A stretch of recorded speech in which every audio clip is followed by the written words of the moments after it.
నేను ఎమ్మెల్సీ అయ్యాక మా ఊరికి వెళ్ళాను. మా ఊరు ఆదిలాబాద్, ఇప్పుడు ప్రస్తుతం మంచిర్యాల జిల్లా, అప్పుడు ఆదిలాబాద్ జిల్లాలోని మందమరి మండలంలో చిన్న గ్రామం. సో ఆ గ్రామానికి వెళ్ళి నేను ఎమ్మెల్సీ అయ్యతోనే అందరు వచ్చారు. ఊర్లో నేను పుట్టిన ఊరు అది ఎదలాపురం అని. సో ఆ ఊర్లో అందరు వచ్చారు, ఒక 300-400 మంది వచ్చారు. సో అందరితో కూర్చొని ఏంటి ఈ ఊరి సమస్యలు ఏంటి అనేది చర్చిస్తుంటే వాళ్ళు అడిగాను, ఇందిరమ్మ ఇల్లు వస్తున్నాయా మీకు అని అడిగాను. వస్తున్నాయి సార్, సంతోషం అన్నారు. మీ పిల్లలకు ఫీ రీఎంబర్స్మెంట్ అమలు అవుతుందా అంటే అమలు అవుతున్నారు సార్ అన్నారు. మీకు వైట్ రేషన్ కార్డు ఉంది, బియ్యం వస్తున్నాయా అంటే వస్తున్నాయి సార్ అన్నారు. సో మీకు ఆరోగ్యశ్రీ కార్డు ఉందా అంటే ఉన్నది సార్ అన్నారు. మరి అన్నీ ఉన్నప్పుడు మీకు చాలా ఆనందంగా ఉండాలి కదా అంటే ముఖాలు తేడా కనబడుతున్నాయి. అదేంది అన్ని పథకాలు అమలు అవుతున్నాయి రాజశేఖర రెడ్డి ప్రభుత్వంలో, సో అన్ని పథకాలు అమలైనా మీలో ఎందుకు ఈ అసంతృప్తి ఎక్కడో చోట కనబడుతుంది అంటే వాళ్ళంతా చిన్న సన్నకారు రైతులు. నేను అడిగాను, మీలో ఎవరికి ఎక్కువ ఇందులో అందరికన్నా పెద్ద రైతు ఎవరు అన్న. ఒక ఆయన లేచి నిలబడ్డాడు, నీకు ఎంత ఉన్నదంటే నాకు 2 ఎకరాలు ఉన్నాయి సార్ అన్నాడు. 2 ఎకరాలు ఉన్న రైతే పెద్ద రైతు, అందరూ చిన్న సన్నకారు రైతులు, వెనకబడిన వర్గాలు. సార్ ఏం లేదు సార్, మన ఊర్లకి మీకు తెలుసు కదా సార్, ఊరి చివరిన ఎర్ర చెరువు ఉంటుంది. ఆ ఎర్ర చెరువులో మేము చిన్నప్పుడు పోయి ఆడుకునే వాళ్ళం. సో ఆ ఎర్ర చెరువు 20 ఏళ్ళు అయింది సార్ ఎండిపోయి. దాని కింద మా భూములు ఉన్నాయి, పంటలు పండుతలేవు సార్, మంచి భూములు, సోనా మసూరి రైస్ పండించగలిగే భూములు అవి. సో ఈ 20 ఏళ్ళుగా మా ఊరున్న నియోజకవర్గానికి ఎమ్మెల్యేలు మంత్రులే. అది తెలుగుదేశం ప్రభుత్వంలో మంత్రే, కాంగ్రెస్ ప్రభుత్వంలో మంత్రే మా ఎమ్మెల్యే. అయినా కూడా ఆ చెరువు బాగు చేయడం లేదు అని.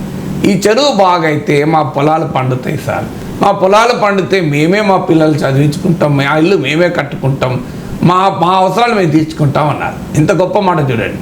అంటే ప్రభుత్వం ఇచ్చి ఇన్ని పథకాలు వాళ్ళ సంతృప్తిని ఇస్తలేదు. వాళ్ళు కోరుకుంటే ఏంటి, మా భూమి మీద మా శ్రమతో మేము బతకాలి అని కోరుకున్నారు. నేను వెంటనే ఇరిగేషన్ ఎంఆర్ఓకి ఫోన్ చేశాను.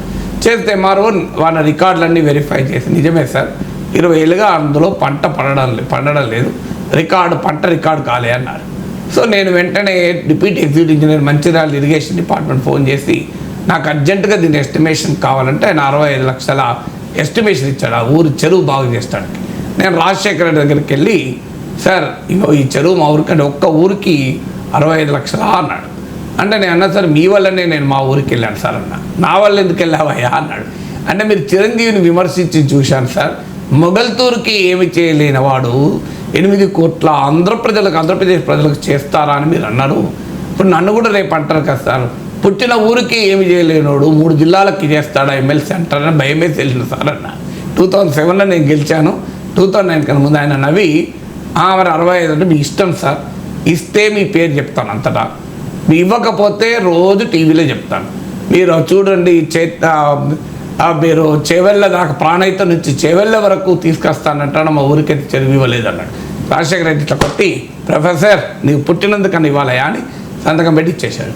ఆ చెరువు పూర్తయింది. ఇవాళ మీరు వెళ్ళి మందమరి మండలం ఎదలాపురం ఊరు ఎవరన్నా వెళ్ళి చూడొచ్చు, 2 పంటలు వస్తున్నాయి. ఇలా 2 పంటలకు నీళ్ళు ఉన్నాయి. తర్వాత మళ్ళీ ఎమ్మెల్యే బాల్కాసుమని ఉన్నప్పుడు ఆయన రిక్వెస్ట్ చేసి మళ్ళీ మిషన్ కాకతీయలో దాన్ని పెట్టించి కొన్ని పనులు చేయించారు. నాకు అక్కడ ఒక్క అరెకరం కాదు, 1 ఇంచు భూమి కూడా లేదు. నేను కొనలేదు కూడా, ఎందుకంటే అది కొనకూడదు, తప్పు. ఎందుకంటే ఇది బాగైన తర్వాత ఆటోమేటిక్ భూముల ధర పెరుగుతుంది నాకు తెలుసు. బట్ అయినా ఎథిక్స్, నేను కొనకూడదు అని చెప్పి కొనలేదు. నేను చెప్పాను రాజశేఖర రెడ్డి, సార్ నాకు 1 ఇంచు భూమి కూడా లేదు సార్ అక్కడ, నేను పుట్టిన ఊరు మీద ప్రేమతో అడుగుతున్నాను అంటే ఆయన సార్ అని అంత గొప్ప మాట అన్నాడు. ప్రొఫెసర్ మీరు పుట్టినందుకన్నా ఇవ్వాలని చెప్పి సంతకం పెట్టించాడు. ఇవాళకి కూడా నేను రాజశేఖర రెడ్డి పేరు 16 ఏళ్ళ తర్వాత చెప్తున్నాను ఈ మాట. ఎందుకు ఈ మాట చెప్తున్నానంటే, ఒక పథకాలు, ఇన్ని పథకాలు, నేను వాళ్ళు ఇందిరమ్మ పథకం, ఫీ రీఎంబర్స్మెంట్, ఆరోగ్యశ్రీ, రేషన్ బియ్యం అన్నీ అమలైనా ఆనందం లేదు. కానీ ఆ ఊరి చెరువు బాగు చేస్తే వారి ఆనందం. మీరు ఆ ఊరి చెరువు ఇవాళ ఊరికి వెళ్ళా చెప్తారు, అవును సార్ మా నాగేశ్వర సారు మాకు ఆ ఊరు బాగు చేయించిండు ఎర్ర చెరువు అని. ఆ రోజుల్లో పేపర్లు ఆంధ్రజ్యోతి అన్ని పత్రికలు కూడా వచ్చింది. పుట్టిన ఊరు కన్నా ఏది గొప్పది కాదు అని నేను ఆ ఊరికి ఇప్పించిందంతా వచ్చింది. ఎందుకు ఇదొక్క ఉదాహరణ అనుభవంతో చెప్పింది ఏంటంటే, ప్రభుత్వము ప్రజల అవసరాలని సరిగా గుర్తించగలిగారు.